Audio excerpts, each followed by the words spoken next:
কাপুরের এক ব্যতিক্রমী উদ্যোগে অতিষ্ঠ তার প্রতিবেশীরা। কারণ শুনলে চোখ কপালে উঠবে আপনারও। ৩ বছর আগে নটিং হিলে প্রায় ২৭০ কোটি টাকার বিনিময়ে একটি বিলাসবহুল বাড়ি কিনেছিলেন অভিনেত্রী। তবে এবার জানা গেল নিজেদের বাড়ির কাছে ৫১.৪ কোটি টাকা দিয়ে আরো ৫টি ফ্ল্যাট কিনেছেন তিনি, যেখানে নিজেদের কর্মচারীদের থাকার ব্যবস্থা করেছেন অভিনেত্রী। তবে সোনামের এই পদক্ষেপ মোটেও ভালো চোখে দেখেননি ওই আবাসনের আশেপাশের অন্য বাসিন্দারা।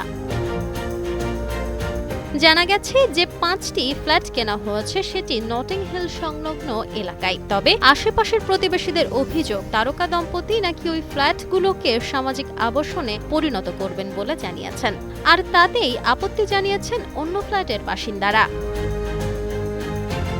সামাজিক শ্রেণী বৈষম্যের পাশাপাশি ফ্ল্যাটের পরিবেশ খারাপ হবে বলে আশঙ্কা করেছেন তারা। প্রতিবেশীদের মধ্যে একজন অভিযোগ করে বলেছেন, যদি এখানে তথাকথিত সামাজিক আবাসন থেকে লোকজন আসেন তাহলে পরিস্থিতি খারাপ হবে, গোটা জায়গাটা নোংরা হয়ে যাবে। অনেকেই থাকেন না এখানে, কিছু ফ্ল্যাট সংস্কার করা হচ্ছে, কিন্তু আমাদের না জানিয়ে যে সিদ্ধান্ত নেওয়া হয়েছে তা একেবারেই গ্রহণযোগ্য নয়। আরেকজন দাবি করে বলেছেন, শুধু প্রভাবশালী বলে অন্য বাসিন্দাদের মনে ভয়ের আবহ তৈরি করে দেওয়া হচ্ছে, যাতে কেউ মুখ না খোলে।